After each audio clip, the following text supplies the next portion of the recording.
చేసిన తపస్సుకు ఆ స్వామి ప్రత్యక్షమై ఆ వరాన్ని ప్రసాదించాడు.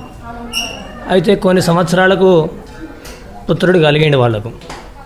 కలిగినాక అప్పుడు మళ్ళీ ఆ తల్లి ఇక్కడ కూర్చొని మళ్ళీ తపస్సు చేసింది లోక కళ్యాణం కొరకు. లోకం వాళ్ళకి ఎట్లా, జనాలకి ఎట్లా, ఇట్లనే నాలాగా ఎంతోమంది కష్టపడుతుంటారు కదా అని చెప్పేసి మళ్ళీ తపస్సు చేసి మళ్ళీ నరసింహస్వామిని ప్రత్యక్షం చేసుకొని అక్కడ ఈ గుండులో వెలిసి ఉంటారు అన్నట్టు స్వామి.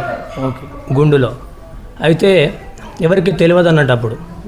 అయితే అప్పుడు అడవి ప్రదేశం కదా, లైట్లు అట్లాంటివి ఏం లేవు. అయితే బోయవాడి ఇక్కడికి వచ్చి నిద్ర చేస్తాడు అన్నట్టు.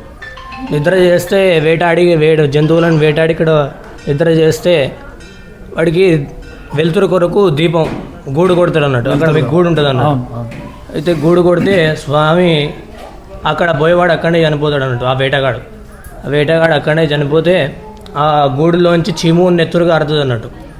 శబ్దాలు వినబడతాయి, అబ్బా చేస్తురా అనుకుంటే శబ్దాలు వినబడతాయి అన్నట్టు ఆ గూడులోంచి.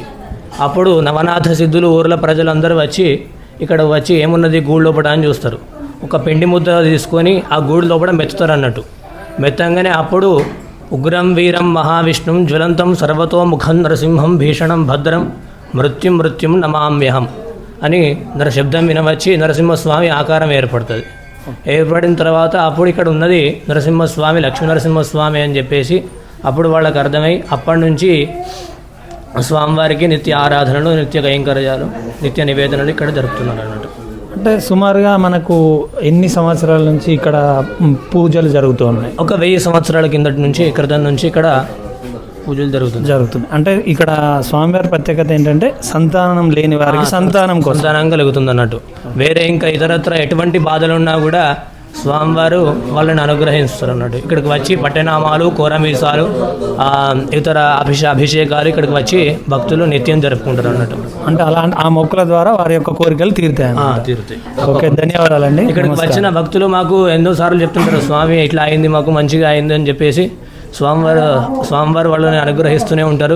ఎందుకంటే ఎక్కడ చూసుకున్నా నరసింహస్వామి గుండులలోనే ఉంటారు చాలా మటుకు.